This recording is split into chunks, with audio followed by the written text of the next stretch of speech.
She wrote one sentence in her journal that night.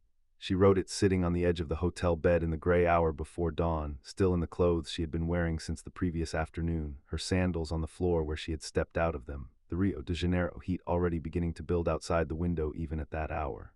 The journal was a small one, dark-covered, the kind you buy in a pharmacy without particular intention and end up filling. She had been carrying it since December. She wrote, "Tonight I was just a body moving with other bodies." She looked at the sentence for a moment. Then she closed the journal and set it on the nightstand and lay back on the bed without taking off her clothes and looked at the ceiling until the light changed. Outside, the city was still going. Carnival did not stop for dawn, it metabolized.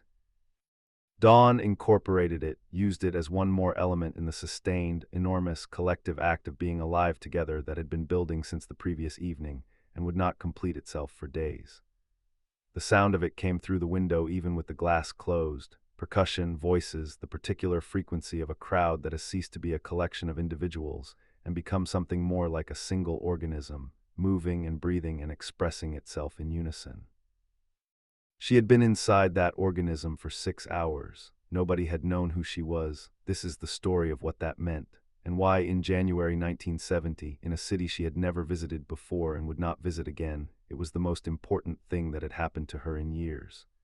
The South American tour had been her manager Albert Grossman's idea, and it was, by the logic of career. Management A Sound 1. The Kozmic Blues Band had spent the second half of 1969 in the particular condition that follows a period of intense creative change, necessary, productive, and exhausting in ways that accumulate slowly and are not visible until the accumulation becomes impossible to ignore. She had been performing since June without significant rest.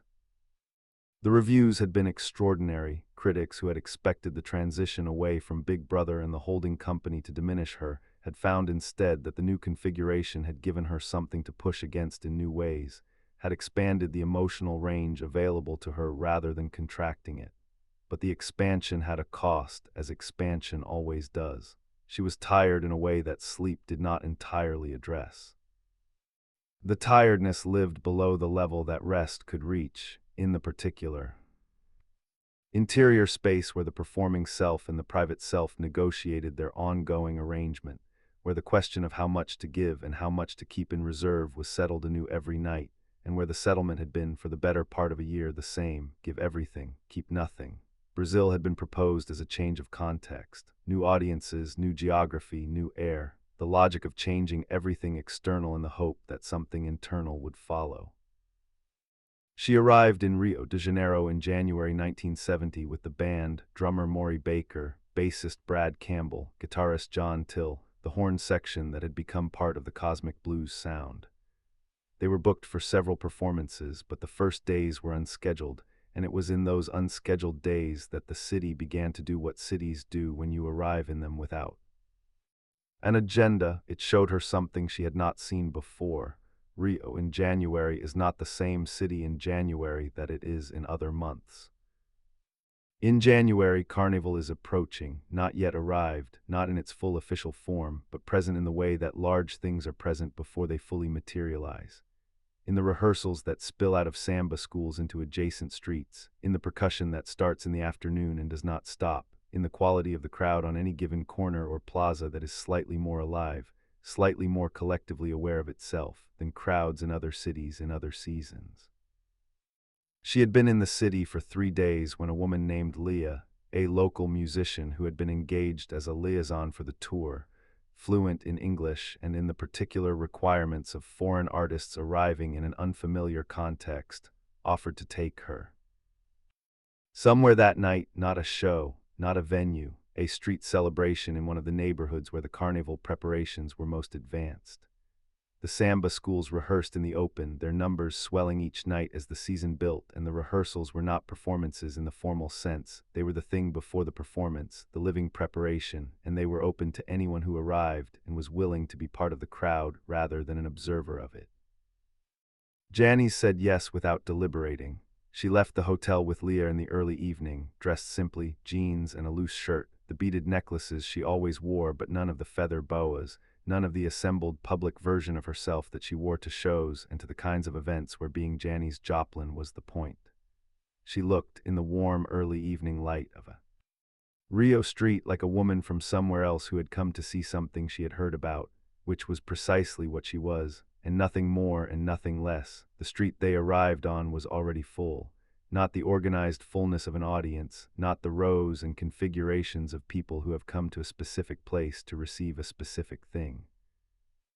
The fullness of a street that has been claimed by its neighborhood for a purpose larger than traffic, where the distinction between performer and participant has dissolved entirely into a shared collective motion. The percussion was everywhere and came from no single source. It was the air itself organized, the neighborhood's heartbeat made audible and physical. The samba schools moved through the crowd in their formations, their costumes in the early stages of what they would become by the official. Carnaval, not yet the full extravagance, but already extraordinary, already operating at a scale of color and movement that had no equivalent in anything Janis had grown up with or performed within. Leah moved through the crowd with the ease of someone who had been doing this since childhood. Janis moved beside her, and the crowd accommodated her the way crowds accommodate everyone who arrives with genuine intention, not by parting for her, not by acknowledging her specifically, but by simply including her in the general flow of bodies moving together in the same direction, toward the same percussion, in the same warm January night. Nobody looked at her with recognition. Not because they were incurious, the people around her were alive with curiosity, with the outward-directed energy of people in celebration, making eye contact and smiling and reaching out to include strangers in the motion. They looked at her the way they looked at everyone, as a person in the crowd, a body among bodies, someone who had come to be part of this particular night in this particular street, and was welcome in the uncomplicated way that Carnival welcomes everyone who arrives in good faith. She began to move with the crowd without deciding to. This was the thing she would not be able to fully explain afterward, not to Leah and not to the band members she told about it, and not to herself in the pages of the journal, that she had not chosen to dance. The dancing had simply arrived, the way music arrived in her when she was performing, not as a decision but as a response, the body doing what the body does when the conditions are right, and the inhibitions that usually govern it have been, temporarily and completely, suspended. The samba was not a music she had grown up with. She had grown up with the blues, with Bessie Smith and Big Mama Thornton, and the particular tradition of Black American music that had given her, at 17, the first language adequate to what she felt. The samba came from a different history, a different geography, a different set of sorrows and joys shaped by a different place. But underneath the surface differences, underneath the specific rhythmic structures and the particular instrumentation and the cultural context she was encountering for the first time, there was something she recognized immediately and completely. It was the same thing. It was music built from the inside out, from the body outward, from the irreducible human experience of feeling something so large that ordinary language could not contain it, and so reaching for sound instead. She did not understand the words. She did not need to. The percussion reached somewhere below words, somewhere below understanding, somewhere that had been waiting without her realizing it was waiting for exactly this particular invitation. She moved with the crowd moved with her. Neither of them noticed the other specifically. That was the point, that was the gift. She danced for 6 hours. Here is what she was not in those 6 hours. She was not a performer. There was no stage, no separation between the one who gives and the many who receive. The transaction that defined her professional life, the giving of herself to an audience, the enormous generosity of the performances, and the cost of that generosity, did not exist in this street on this night. There was no direction to the giving. It went everywhere and came back from everywhere. Simultaneously, she was not recognizable, not as Janis Joplin, the cultural fact, the voice, the Monterey legend, the woman whose face appeared on record covers and whose name appeared in reviews and whose performances had made people need to find the right word for what they had witnessed and generally fail. The people around her in that street were not unaware of American rock music. Brazil was not, in 1970, a country without access to the currents of international popular culture. But in a street full of samba in January, in a crowd of that size moving at that intensity, a young American woman in jeans and a loose shirt was simply part of the crowd. She was not lonely. This was the thing the journal sentence tried to reach and did not quite reach, because no single sentence could contain it. She had spent years being the most present person in any room. She entered the center of attention, the source of energy, the one whose presence organized the room's awareness around itself. And the years had also been, in the specific way that her kind of presence produces its own kind of isolation, lonely, not always, not simply, but in the particular way she had described to other people at other times, the loneliness of being known by everyone and reached by no one, the loneliness of giving something enormous to thousands of strangers and having it received, genuinely received, from 30 rows away, in the dark. In the street in Rio, the distance was 0. The person beside her was not 30 rows away. The person beside her was beside her, moving in the same direction, responding to the same percussion, sharing the same square foot of cobblestone. The connection was not the connection of a performer and an audience, it was the connection of bodies in motion together, the oldest and most democratic form of human communion, requiring nothing from either party except presence and willingness. She was present, she was willing. For 6 hours she was just a body moving with other bodies. The walk back to the hotel took 40 minutes. Leah walked beside her through the quieter streets that led away from the celebration, the percussion fading behind them as they moved, Rio's nighttime geography revealing itself in the warm lamplight of side streets and the occasional open cafe still serving at that hour. The city had a quality in those peripheral streets that the celebration street did not, quieter but not empty, still carrying the residue of what had been happening everywhere around it, the way a room holds warmth after the fire has been banked. They did not talk much, Leah understood, with the intuition of someone who had lived in the city long enough to know what Carnival did to people who had never experienced it, that what Janis was carrying back from those 6 hours was not something conversation was the right container for. She walked beside her and let the city do what it was doing, which was being itself, warm and enormous and indifferent to everything except the present moment.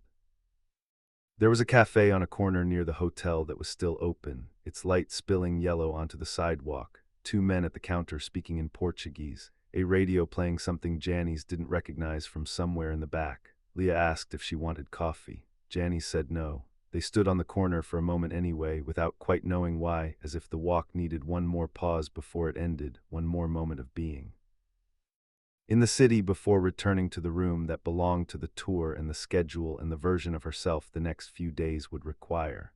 Then they said good night and Janis went upstairs.